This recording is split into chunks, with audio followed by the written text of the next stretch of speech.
நன்மையா எஜுகேஷன் சார்பாக அனைவருக்கும் வணக்கம். இன்றைய நாளேடுகளான தி இந்து தமிழ் நாளிதழ் மற்றும் தினமணி நாளிதழ் ஆகியவற்றிலிருந்து எடுக்கப்பட்ட செய்தி குறிப்புகளை நம்ம டிஎன்பிசி எக்ஸாம் பாயிண்ட் ஆஃப் வியூவில் தொடர்ச்சியாக பார்க்க போகிறோம்.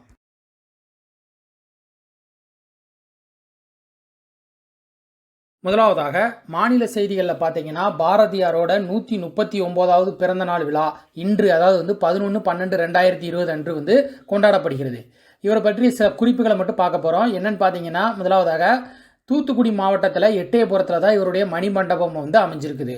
இவர் பார்த்தீங்கன்னா 1907ஆம் ஆண்டில் இந்தியா அப்படிங்கிற வார ஏட்டையும் பாலபாரதம் அப்படிங்கிற ஆங்கில இதழையும் பொறுப்பேற்று நடத்தியிருக்கிறது குறிப்பிடத்தக்கது. அடுத்ததாக பார்த்தீங்கன்னா சாகித்ய அகாடமி விருது, அது குறித்து தான் பார்க்க போகிறோம். என்ன அப்படின்னு பார்த்தீங்கன்னா, தற்போது பார்த்தீங்கன்னா டெல்லியில் வேளாண் சட்டங்களை திரும்ப பெற வேண்டும் அப்படின்னு சொல்லி நாடு முழுக்க இருக்க விவசாயிகள் டெல்லியில் போராடிட்டு இருக்காங்க. இதற்காக பல்வேறு எழுத்தாளர்கள், இலக்கியவாதிகள் அவர்களுக்கு ஆதரவு தெரிவிக்கும் விதமாக இந்த சாகித்ய அகாடமி விருதுகளை திரும்ப ஒப்படைச்சிட்டு இருக்காங்க. இதில் இந்த சாகித்ய அகாடமி விருது குறித்து நம்ம பார்க்க போகிறோம். இந்த விருது எப்போ நிறுவப்பட்டிருக்கு அப்படின்னு பார்த்தீங்கன்னா 1954ஆம் ஆண்டு நிறுவப்பட்டிருக்குது. ஆண்டுதோறும் பார்த்தீங்கன்னா 24 மொழிகளில் வெளியாகக்கூடிய சிறந்த படைப்புகளுக்கு சாகித்ய அகாடமி விருது வழங்கப்படுகிறது. ஆனால் நம்முடைய அரசு அமைப்பில் பார்த்தீங்கன்னா 22 மொழிகள் தான் மட்டுமே அங்கீகரிக்கப்பட்டிருக்கு. அதாவது அரசு மொழிகளாக அங்கீகரிக்கப்பட்டிருக்கு. இதில் மேலும் 2 மொழிகள், 24 மொழிகளில் 2 மொழிகள் எதெல்லாம் அப்படின்னு பார்த்தீங்கன்னா ராஜஸ்தானி, ஆங்கிலம், அந்த 2 மொழிகளும் கூடுதலாக சேர்க்கப்பட்டிருக்குது. இலக்கிய உலகில் வழங்கப்படக்கூடிய 2வது மிகப்பெரிய விருதாக இந்த சாகித்ய அகாடமி விருது இருக்குது. இதனுடன் எவ்வளவு பரிசு தொகை தருவாங்க அப்படின்னு பார்த்தீங்கன்னா 1 லட்சம் பரிசு தொகையும் பட்டையும் வழங்கப்படும். இது தவிர இப்போ தற்போது பார்த்தீங்கன்னா மொழிபெயர்ப்புக்கு அப்படிங்கிறதுக்கு குழந்தை இலக்கியம் விருது ஆகியவை வழங்கப்படுகிறது. இந்த 3 விருதுகளுக்கும் பார்த்தீங்கன்னா 50,000 பரிசு தொகையும் பட்டயமும் உள்ளடக்கியதாக கொடுத்துட்டு இருக்காங்க. நம்ம தமிழகத்தில் பார்த்தீங்கன்னா 2019 சாகித்ய அகாடமி விருது யார் பெற்றிருக்காங்க அப்படின்னு பார்த்தீங்கன்னா சோ தர்மன் எழுதிய சூல் அப்படிங்கிற புதினத்திற்கு கிடைத்திருக்குது. 2018ஆம் ஆண்டில் பார்த்தீங்கன்னா எஸ் ராமகிருஷ்ணன் எழுதிய சஞ்சாரம் அப்படிங்கிற இலக்கியத்திற்கு கிடைச்சிருக்குது. தேசிய செய்திகளில் புதிய நாடாளுமன்றம் கட்டுவதற்கு அடிக்கல் நாட்டப்பட்டிருக்குது. அது குறித்து தான் பார்க்க போகிறோம். என்ன அப்படின்னு பார்த்தீங்கன்னா, பல்வேறு சிறப்பு வசதிகளுடன் கட்டப்பட இருக்கக்கூடிய இந்த புதிய நாடாளுமன்ற கட்டடத்துக்கு பிரதமர் நரேந்திர மோடி அவர்கள் 10/12/2020 அன்று அடிக்கல் நாட்டியிருக்காங்க. அதாவது நேற்று அடிக்கல் நாட்டியிருக்காங்க. இது இந்த நாடாளுமன்றம் கட்டடம் எதை பிரதிபலிக்கும் வகையில் இருக்கும் அப்படிங்கிறத சொல்லியிருக்காங்க. அப்படின்னு பார்த்தீங்கன்னா, நாட்டினுடைய ஜனநாயகத்தை பிரதிபலிக்கும் வகையில் இந்த கட்டடம் அமையும் அப்படிங்கிறத சொல்லியிருக்காங்க. இந்தியா தனது 75வது சுதந்திர தினத்தை கொண்டாடும் போது புதிய நாடாளுமன்றத்தை திறந்து வைப்பதற்கான பணிகள் முடுக்கிவிடப்பட்டுள்ளதாகவும் சொல்லியிருக்காங்க.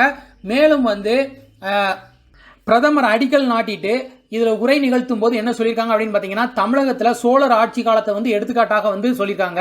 இதில் கிபி 9, 10ஆம் நூற்றாண்டுகளில் சோழர் ஆட்சி காலத்தில் குடவோலை முறை, அதாவது தேர்தல் நடைமுறையில் இருந்தது குறிப்பிட்டு சொல்லியிருக்காங்க. மக்களே தகுதியான பிரதிநிதிகளை தேர்ந்தெடுக்க வாய்ப்பு இருந்ததாகவும், தேர்தலில் போட்டியிடும் வேட்பாளர்கள் தங்கள் சொத்து விவரங்களை தெரிவிக்க வேண்டும் அப்படிங்கிற விதி இருந்ததையும் குறிப்பிட்டு சொல்லியிருக்காங்க. மேலும் பார்த்தீங்கன்னா, இந்த தேர்ந்தெடுக்கப்பட்ட நபர்கள் அவருடைய பணிகளை சரிவர செய்யாமல் இருக்கும்போது அந்த பிரதிநிதிகளை திரும்ப பெறக்கூடிய உரிமையும் மக்களுக்கு வழங்கப்பட்டிருந்ததை சிறப்புக்குரியதாக எடுத்துக்காட்டி நம்முடைய பிரதமர் அவர்கள் சொல்லியிருக்காங்க. அடுத்ததாக பார்த்தீங்கன்னா, செயற்கைக்கோள் வழியே இணையதள சேவை வழங்க இருப்பதாக சொல்லியிருக்காங்க. அது குறித்து தான் பார்க்க போகிறோம். என்ன அப்படின்னு பார்த்தீங்கன்னா, இந்தியாவிலே தயாரிக்கப்பட்ட செயற்கைக்கோள் சார்ந்த முதல் இணைய அடிப்படையிலான தொலைபேசி சேவையை தான் பிஎஸ்என்எல் நிறுவனம் வழங்க இருக்காங்க. இது ஆங்கிலத்தில் எப்படி சொல்கிறாங்க அப்படின்னு பார்த்தீங்கன்னா நேரோ பிராண்ட் அப்படின்னு சொல்கிறாங்க. இந்த சேவையை பிரதமர் நரேந்திர மோடியின் டிஜிட்டல் இந்தியா திட்டத்தின் கீழ் செயல்படுத்த இருப்பதாக சொல்லியிருக்காங்க. இதன் மூலமாக யாரெல்லாம் பயனடைவாங்க அப்படின்னு பார்த்தீங்கன்னா, மீனவர்கள், விவசாயிகள், கட்டுமான பணியாளர்கள், சுரங்கங்களில் பணியாற்றக்கூடியவர்கள் இதை இணைக்கும் வகையில் இதை தொடங்க இருப்பதாக சொல்லியிருக்காங்க. இது எதற்காக அப்படின்னு பார்த்தீங்கன்னா, இணைய சேவை பெற முடியாத இடங்களில் இந்த செயற்கைக்கோள் சேவையை பிஎஸ்என்எல் நிறுவனம் ஸ்கைலோ டெக் அப்படிங்கிற இந்தியா நிறுவனத்துடன் இணைந்து முதல் முறையாக செயல்படுத்த இருக்காங்க. இப்போ நடுக்கடலில் மீனவர்கள் பிடித்துட்டு இருக்கும்போது அவங்களுக்கு ஏதாவது ஆபத்து நேர்ந்தால் அவர்களால் கரையில் இருக்கிறவங்களோட தொடர்பு கொள்ள முடியாமல் போகலாம். அதற்காக இந்த செயற்கைக்கோள் இணையதள சேவையை தொலைபேசி சேவையை அறிமுகப்படுத்திருக்காங்க. இதே மாதிரி பார்த்தீங்கன்னா, சுரங்கங்களில் பணியாற்றுபவர்களும் ஆபத்து பேரிடர் காலங்களில் வெளியில் இருக்கிறவர்களை தொடர்பு கொள்வதற்காக தான் இந்த இணையதள சேவையை ஆரம்பிக்க இருப்பதாக சொல்லியிருக்காங்க. விளையாட்டு செய்திகளில் பார்த்தீங்கன்னா தேசிய கார் பந்தயம் குறித்து தான் பார்க்க போகிறோம். இது எங்கே நடக்குது அப்படின்னு பார்த்தீங்கன்னா நம்முடைய தமிழகத்தில் கோயம்புத்தூரில் வந்து நடக்க இருக்குது. இது இந்திய மோட்டார் விளையாட்டு சங்கங்களின் கூட்டமைப்பு தான் வந்து நடத்துகிறாங்க. ஜேகே டயர்ஸினுடைய 23வது தேசிய கார் பந்தயம் தான் வந்து நடக்க இருக்குது. இது வந்து டிசம்பர் 11ஆம் தேதி வந்து தொடங்கி 3 நாட்கள் வந்து நடைபெறுது. இந்த பந்தயம் பார்த்தீங்கன்னா 2 பிரிவுகளாக வந்து நடத்தப்பட இருக்குது. இதில் முதல் பந்தயம் பார்த்தீங்கன்னா ஜேகே ஃபார்முலா எல்ஜிபி 4 அப்படிங்கிற தேசிய கார் பந்தயமாகும். ரெண்டாவது பார்த்தீங்கன்னா நோவிஸ் கோப்பைக்கான கார் பந்தயமாகும்.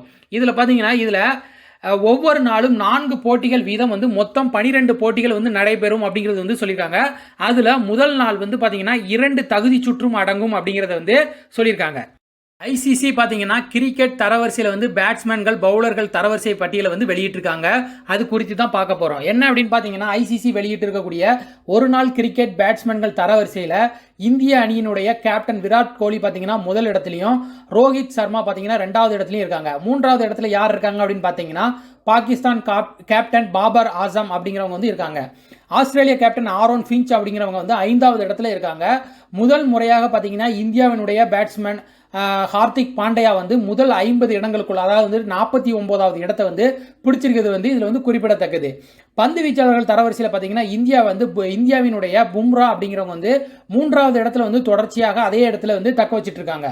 நியூசிலாந்து பந்து வீச்சாளர் ட்ரெண்ட் போல்ட் அப்படிங்கிறவங்க வந்து முதல் இடத்துல இருக்காங்க. ஆப்கானிஸ்தான் பந்து வீச்சாளர் முஜிபுர் ரஹ்மான் அப்படிங்கிறவங்க வந்து 2வது இடத்துல வந்து இருப்பதாக வந்து சொல்லியிருக்காங்க. இத்தாலியினுடைய ஓய்வு பெற்ற கால்பந்து நட்சத்திரம் அவர்கள் வந்து மறைஞ்சிருக்காங்க. அது குறித்து தான் பார்க்க போகிறோம். என்ன அப்படின்னு பார்த்தீங்கன்னா இத்தாலியை சேர்ந்த பிரபல கால்பந்து வீரரான பவலோ ரோசி அப்படிங்கிறவங்க வந்து உடல்நல குறைவு காரணமாக வந்து மறைஞ்சிருக்காங்க. இவங்க என்ன சாதனையை புரிஞ்சிருக்காங்க அப்படின்னு பார்த்தீங்கன்னா 1982ஆம் ஆண்டு உலகக்கோப்பை கால்பந்து போட்டியில் இத்தாலி வந்து சாம்பியன் பட்டம் வந்து வெல்றதுக்கு வந்து முக்கிய காரணமாக இருந்தவர் தான் இந்த பவலோ ரோசி அப்படிங்கிறவங்க. அந்த உலகக்கோப்பை போட்டியில் பார்த்தீங்கன்னா அதிகபட்சமாக 6 கோல்களை அடித்து கோல்டன் பூட் அப்படிங்கிறத தங்க காலணி பரிசை வந்து வென்றிருக்காங்க. பிரேசில் அணிக்கு எதிராக வந்து ஹேட்ரிக் கோல் அடித்தவர் அப்படிங்கிற பெருமையை வந்து இவரை வந்து சாரும்.